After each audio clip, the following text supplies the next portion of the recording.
जेव्हा एखाद्या व्यक्तीला एखाद्या गोष्टीची खरोखरच तीव्र आस असते, तेव्हा ती गोष्ट त्याला प्राप्त व्हावी म्हणून सारं विश्व एकवटतं.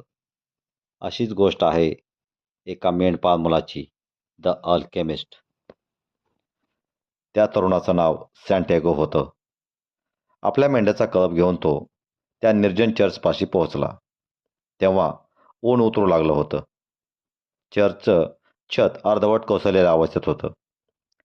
ज्या ठिकाणी आधी पवित्र खोली सॉक्रिस्ट होती, तेथे आता सिकॅमोरचं वृक्ष फोफावलं होतं. ती रात्र तिथेच घालवण्याचं त्याने ठरवलं. मोडकळीला आलेल्या फाटकातून सगळ्या मेंढ्या आत घेत त्याने तुटक्या फळ्याच्या साहाय्याने फाटक बंद केलं. आता रात्री कळपातील एखादं मेंढरू बाहेर भरकटण्याचा संभव नव्हता. अगदी जाकेटाने जमीन झाडत तो तरुण तिथे विसावला. थोड्या वेळाने त्याला जाग आली. तेव्हा उजेडाचं नावही नव्हतं. चर्चच्या मोडक्या छतातून तारे दिसले. खरं तर त्याला अजून झोपायचं होतं, पण त्याला पुन्हा एकदा तेच स्वप्न पडलं होतं. मागच्या आठवड्याप्रमाणे आजही स्वप्न पूर्ण होण्याआधीच त्याला जाग आली. स्वप्न होतं पिरॅमिडचं. आळस देत तो उठला. आपल्या काठी हातात घेऊन त्याने झोपलेल्या मेंढ्याला जागं केलं. गेली 2 वर्ष हा कळप त्याच्यासोबत होता. 4 दिवसापासून व्यापाऱ्याच्या मुलीची आठवण येत होती.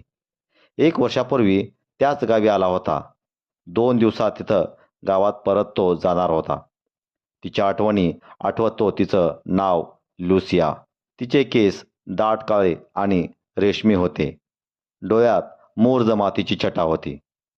वर्षभरापूर्वी तिच्याशी झालेली भेट, चर्चचा आठवण, ती मला इतक्या दिवसांनी मला ओळखेल का याचा तो विचार करू लागला.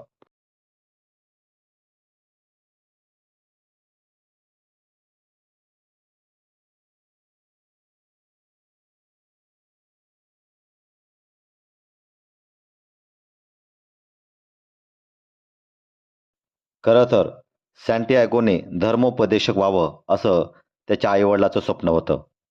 परंतु लहान असल्यापासून त्याला जग पाहण्याची ओढ लागली. परमेश्वर, पाप पुण्य याविषयी जगण्यापेक्षा त्याला बाहेरचं जग पाहण्याची अधिक उत्सुकता होती. धीर एकवटून आपल्या वडिलांना सांगितलं की धर्मगुरू होण्याचं त्याला खरंच रस नाही. त्याऐवजी त्याला मनसोक्त प्रवास करायचा आहे. वडील म्हणाले, श्रीमंत लोक जग फिरू शकतात किंवा आपल्यापैकी फक्त मेंढपाळ असा प्रवास करू शकतात. वडिलांनी मेंढ्या घेण्यासाठी 3 पुराणे स्पॅनिश नाणी त्याला दिली. तारिफामध्ये राहणारी एक म्हातारी स्वप्नाचा अर्थ सांगते. स्वप्न म्हणजे ईश्वरी भाषा. ईश्वर आपल्या भाषेत संवाद साधतो, परंतु तो जेव्हा अंतरात्माच्या भाषेत बोलतो तेव्हा फक्त तूच ते भाषा समजू शकतोस. तरुण म्हणाला, स्वप्नात एक मूल माझे दोन्ही हात हातात घेऊन तो मला इजिप्तच्या पिरॅमिडपाशी घेऊन गेला. तू जर इथे आलास तर तुला लपलेला खजिना सापडेल. ती नेमकी जागा ते मूल दाखवणार तितक्याच जाग येते. ती म्हणाली, तिथे पिरॅमिडकडे जा. तुला अमाप संपत्ती सापडेल. त्याबद्दल तू मला खजिन्याचा 10वा भाग देशील. तरुणाला म्हातारीवर विश्वास बसला नाही, तरी तो वचन देऊन पुढे निघाला. तरुण बाजारात व्यापाऱ्याच्या मुलीचा विचार करीत बसला असता एक वृद्ध त्याला जवळ बसतो. तरुण जे पुस्तक वाचत होता ते पाहून वृद्ध म्हणाला, हे पुस्तक महत्त्वाचे आहे. आपल्या प्रत्येकाच्या जीवनात एक ठराविक टप्प्यावर आपल्याबाबत काय घडत आहे यावरचं आपलं नियंत्रण सुटतं. त्यानंतर ताबा असतो ते केवळ नशिबाचा. तरुणाला वाटलं, हा कोणी ठग आहे जो भविष्य सांगणारी म्हातारी व वृद्ध मिळून मला फसवत आहेत. वृद्ध सांगतो, मी सालेमचा राज आहे. मी तुला गुप्त खजिन्याचा शोध कसा घ्यायचा सांगेन. वृद्धाने एका काठीने रेतीवर लिहू लागला. रेतीवर तरुणांच्या आईवडिलांचं आणि धर्मशास्त्र शिकवणाऱ्या त्या पूर्वीच्या शाळेचं नाव वाचलं. व्यापाऱ्याचा मुलीचंही नाव होतं. हे वाचल्यानंतर तरुणाचा वृद्धावरचा विश्वास बसला. नियती म्हणजे प्रत्येकाला जे प्राप्त करावेसे वाटतं ते तरुणपणी प्रत्येकाला आपापली नियती ठरवूक असते. आयुष्याच्या या टप्प्यावर प्रत्येक गोष्ट सुस्पष्ट आणि शक्य असते. स्वप्न बघण्याची भीती वाटत नाही. जीवनात जे काही घडवायचं असतं त्याची तीव्र आस बाळगण्यास आपण कचरत नाही. परंतु जसजशी वर्ष सरत जातात तसतशी एक गूढ शक्ती सर्वांना पटवून देऊ लागते की त्याच्या स्वप्नात भविष्यात वास्तव उतरणं अशक्य आहे. तुला जर तुझ्या खजिन्याबद्दल जाणून घ्यायचा असेल तर तुझ्या कळपाचा 10वा भाग मला मिळायला हवा. माझा कळप की माझा खजिना, कसलीही द्विधावस्था. तरुणाच्या मनात आलं. सवयीच्या गोष्ट सोडून हव्यासाचा पाठपुरावा करायचा. वृद्धराजाने एक पांढरा आणि एक काळा खडा काढून त्याच्या हातात दिला. वृद्धराजा म्हणाला, हे ठेव तुझ्याजवळ. हा काळा खडा होकार दर्शवितो. त्याला उरीम म्हणतात. पांढरा थुंबीन नकारदर्शक आहे. तुला जर कधी संकेताचा अर्थ समजला नाही तर हे खडे मदत करतील. राजाने तरुणाला एक गोष्ट सांगितली. एक व्यापारी होता. त्याच्या मुलाला त्याने सुखाचे गुपित शोधण्यासाठी साधूकडे पाठवले. मुलगा साधूकडे गेला. साधूने त्याला चमच्यात तेल देऊन ते न सांडता मंदिर परिसर पाहण्यास पाठवले. तो आला. त्याला काय पाहिले विचारले. त्याचे लक्ष फक्त तेलाकडे होते. त्यानंतर त्याला मंदिर पाहण्यास सांगितले. पण मंदिर सांगितले पण तेल सांडलेले होते. आजूबाजूला पहा पण तेल सांडू देऊ नका. प्रवास करणे आवडत असेल तरी मेंढरांना विसरू नका. तरुण खजिन्याच्या शोधात स्पेनमधून पिरॅमिडकडे निघाला. जहाजावाटे तो आफ्रिकेत पोहोचला. तिथे त्याला एक वाटाड्या तरुण भेटला. त्या वाटाड्याने त्याला पिरॅमिडला घेऊन जाण्याचे पैसे मागितले. तेव्हा जहाजाचा मालक, तुला त्याच्या नादूला नको, पण त्याला स्पॅनिश भाषा येत नाही. तरुणाने सर्व पैसे वाटाड्याच्या हातात दिले. बाजारात फिरता तरुण रत्नजडित तलवारीकडे पाहत होता. तोपर्यंत वाटाड्या पैसे घेऊन पळाला. तरुण त्याला शोधू लागला. जहाज मालक मगा अस्वस्थ का होता याचाही उलगडा त्याला आता झाला होता. त्या नवागतावर विश्वास टाकू नकोस असं सांगण्याचा प्रयत्न मालक करत होता. भाषेच्या अडसरामध्ये आला. मीही इशाऱ्यासारखाच आहे. मीही इतरासारखाच आहे.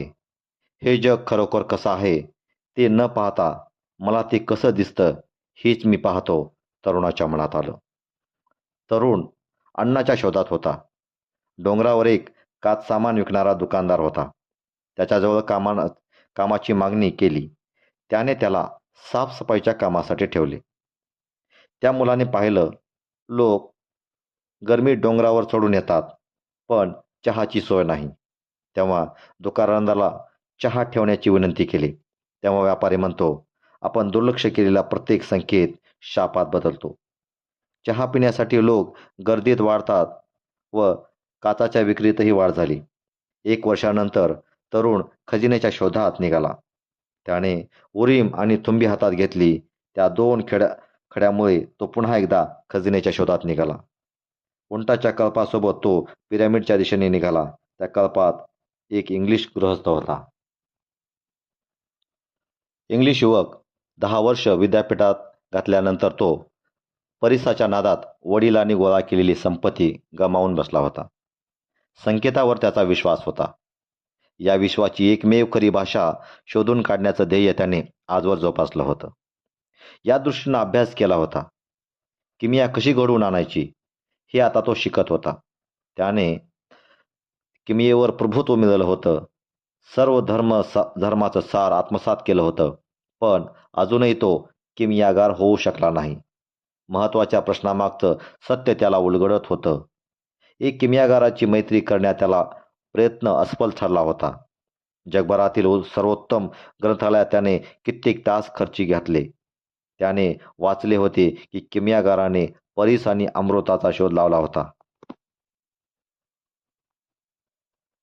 कुठल्याही धातूचं रूपांतर तो सोन्यात करतो हे ऐकून सहारा ओलांडण्याचा या तांड्याचा रस्ता जाणार होता. तो अल-फय्यूज या ओएसिसमध्ये राहतो. त्याच्या शोधात इंग्रज तरुण वाळवंटात निघाला. वाळवंटात प्रवास करताना तरुणाच्या लक्षात आलं, एखादी व्यक्ती नियतीच्या जितकं जवळ जाते ती नियती त्या व्यक्तीच्या अस्तित्वाचं खरं कारण होते. त्याला मेंढ्याची आठवण झाली. नवीन मेंढ्या मालकाची ओळख आता त्याला झाली असेल. त्या मला विसरल्याही असतील. सतत प्रवास करणाऱ्या मेंढ्यासारखा प्राण्यांना पुढं कसं जातं राहायचं हे अचूक ठाऊक असतं. पुढच्या क्षणी त्याच्या मनात व्यापाऱ्याच्या मुलीचा विचार आला. आत्तापर्यंत तिचं लग्न झालं असेल याची खात्री झाली. संयम राखला तर प्रत्येक गोष्टीचं रूपांतरण आपल्याला सोन्यात करता येईल. जो सातत्य राखतात आणि सखोल अभ्यासाची तीव्र इच्छा ज्यांना असतो त्यांनाच महत्कार्य साध्य होतं. यासाठी या वाळवंटात खऱ्याखुऱ्या किमयागाराच्या शोधात आहे. दोन जातीमध्ये टोळी युद्धाला तोंड फुटले होते. नशीब त्याच्या बाजूने असेल तर तो ओयासिसपर्यंत पोहोचू शकणार होता. त्या रात्री तरुण आकाशातल्या त्या ताऱ्याकडे पाहिलं. क्षितिज थोडं खाली आल्यासारखं त्याला वाटलं.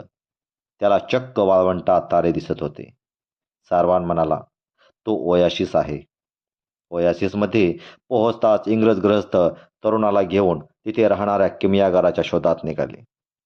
जेव्हा कोणी आपल्या नियतीचा मागोवा घेऊन पाहतो तेव्हा संपूर्ण विश्व त्याला यश मिळावं म्हणून एकवटतं. किमयागाराच्या शोधात असताना एक तरुणी तेथे आली. तिच्या काळाभोर डोळ्याकडे पाहताच जगातल्या सर्व भाषा विसरला. त्याला एकच भाषा उमगली, प्रेमाची भाषा. भाषा ती हसली हा नक्कीच संकेत होता. आधी मेंढ्याच्या कळपात, नंतर पुस्तकाच्या पानात, मग वेगवेगळ्या क्रिस्टलमध्ये आणि सरते शेवटी वाळवंटात. त्याला जाणीव नसली तरी आयुष्यभर तो याच संकेताची वाट पाहत होता. त्या मुलीचं नाव फातिमा. फातिमाला किमयागाराबद्दल विचारले.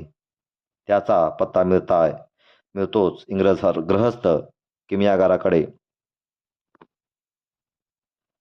लोखंडाचं सोनं कसं करायचं हे विचारायला गेला. तेव्हा किमयागार म्हणाला, जा आणि प्रयत्न कर. त्या व्यतिरिक्त चकार शब्दही त्याने उच्चारले नाही.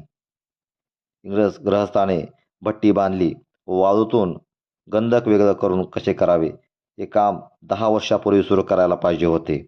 पण आता मला नक्कीच आनंद वाटतो. एक दिवस सोने तयार करीन.